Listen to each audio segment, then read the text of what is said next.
નમસ્કાર દર્શક મિત્રો, હું છું રૂપલ વણિજિયા. સંપૂર્ણ ન્યૂઝમાં આપનું સ્વાગત છે. પાલનપુર શહેરના વોર્ડ નંબર 6 વિસ્તારમાં એક સાથે 23 વ્યક્તિઓને ઝાડા ઉલટી થતા અને તે પૈકી એક વ્યક્તિના સેમ્પલમાં કોલેરાના લક્ષણો આવતા જિલ્લા કલેક્ટર દ્વારા જાહેરનામું પ્રસિદ્ધ કરી વોર્ડ નંબર 6 ને કોલેરાગ્રસ્ત જાહેર કરાયો છે. તેમજ કોલેરા નિયંત્રણ અધિકારી તરીકે પાલનપુર શહેર મામલતદારની નિમણૂક કરવામાં આવી છે. જિલ્લા કલેક્ટર વરુણકુમાર બરનવાલ દ્વારા કોલેરાની સમસ્યાના સંદર્ભમાં શક્ય તેટલી ઝડપથી આ રોગચાળા પર કાબુ મેળવવા આરોગ્ય વિભાગને સૂચના આપી છે. સાથોસાથ કોલેરાને ડામવા માટે અસરગ્રસ્ત વિસ્તારમાં સમાવિષ્ટ નાગરિકોને જરૂરી મેડિકલ સહાય તાત્કાલિક ઉપલબ્ધ કરવામાં આવી રહી છે.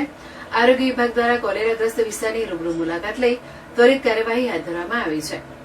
પાલનપુર શહેરના વોર્ડ નંબર 6 ના ખાસદાર ફળી, ભક્તોની લીમડી, નાની બજાર, રબારીવાસ, જમાદારવાસ, ગોબંદાવાસ, સલાટવાસ, સુન્ની વોરવાસ, કચરુફળી, આંબલી દરગાહ, કમાલપુરા, ઝવેરીમાડ, દિલ્હી ગેટ, પથ્થર સડક, અંબરકુવા, જૂના અંબરકુવા, ઝાંઝર સોસાયટીની આજુબાજુનો 2 કિલોમીટર સુધીનો વિસ્તાર કોલેરા અસરગ્રસ્ત ભયગ્રસ્ત જણાતા આરોગ્ય વિભાગે તકેદારીના ભાગરૂપે વિવિધ કાર્યવાહી શરૂ કરી છે.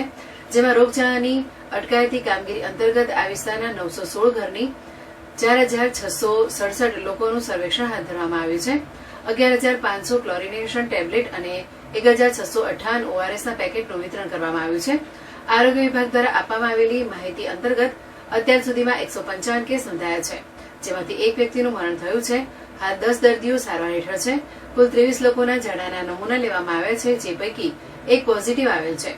પાલનપુર નગરપાલિકાની વિવિધ ટીમો દ્વારા ગટરોની સફાઈ, પાણી લીકેજ બંધ કરવા, પાણીના સેમ્પલ લેવા, ક્લોરિનેશન, જંતુનાશક દવાઓનો છંટકાવ સહિતની કામગીરી હાથ ધરવામાં આવી છે.